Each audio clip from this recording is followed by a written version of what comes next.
Adho Mukha Virāsana. So Virasana is a pose that you might have already been doing with the videos, and if you practiced establishing a personal practice for beginners, Virasana, it's hero pose. So we're going to be kneeling, okay? Adho, it's downwards, like downward facing dog. Adho Mukha, face. Adho, downwards, Mukha, face, Vira, hero, Asana pose. And I don't think it's officially called Adho Mukha Virāsana. I believe it's Virasana forward, but I got used to, and a lot of us, I think, got used to calling it Adho Mukha Virāsana. So since we're doing it with support, I'm going to use a bolster and 3 blankets. 1, 2, 3. And the first thing is blanket down for knee padding, so that it's softer for the bones. And I'll show you facing you first.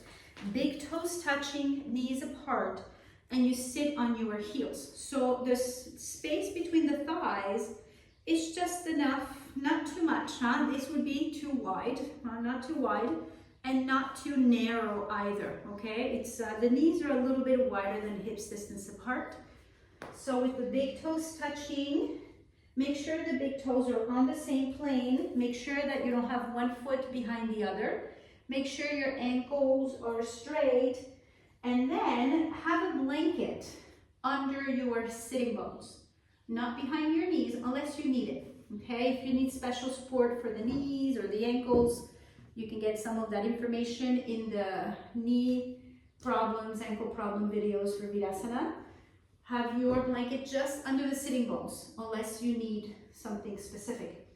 And observe that your knees are at the same distance from the center line, that there's not one leg that opens more than the other. Now you're going to place your bolster on the floor in front of you between the legs. Make sure you don't sit on the bolster. You don't want to spread your legs more just to fit the bolster. You just put your bolster there as close to you as you can get it. And that's it. Don't try to move the position of the legs. For the head, I'm folding a blanket into a small fold, and that's going to be under the forehead. Sitting on the heels, coming forward. The head blanket is only for the forearms, and the forehead will be on the forearms.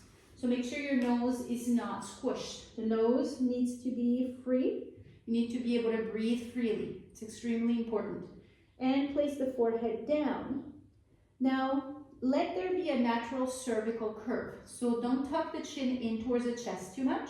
Let the chin go a little bit forward, not too much. But as the chin goes forward, at the same time, release the skin of the forehead in the direction of the nose. Take a good inhalation, and as you exhale, let the abdomen deflate. Jaw relaxed, tongue relaxed.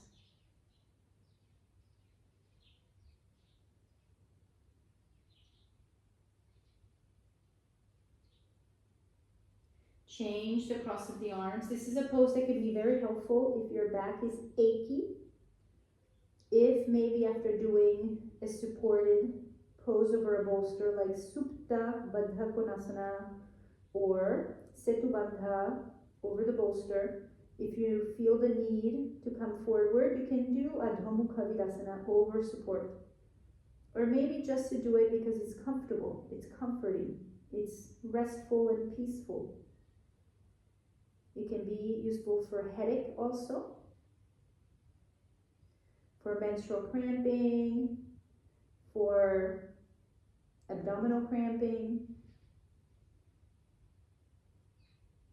for a lot of things. And then to come out, you can stay as long as you want. To come out, you sit on your heels. Move slowly. Feel how the brain quiets down. It can be very useful if you have nervous tension also. If your brain is overexcited, it quiets the brain.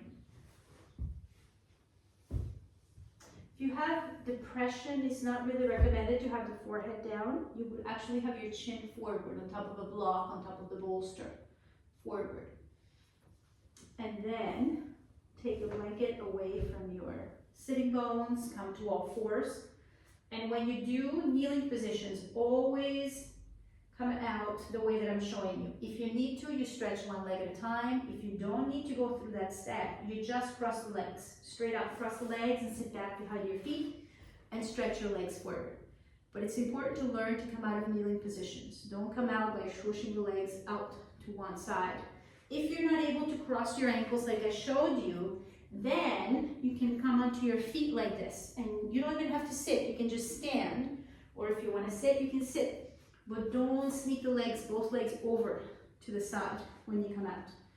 Okay, that was Adho Mukha Virāsana, a very good resting pose. You can begin your practice with this pose, or end the practice with the pose, or do it in the middle, yeah? And there's also the version, the unsupported version, where you just do it without all that stuff. But today, we did the supported version. Happy practicing.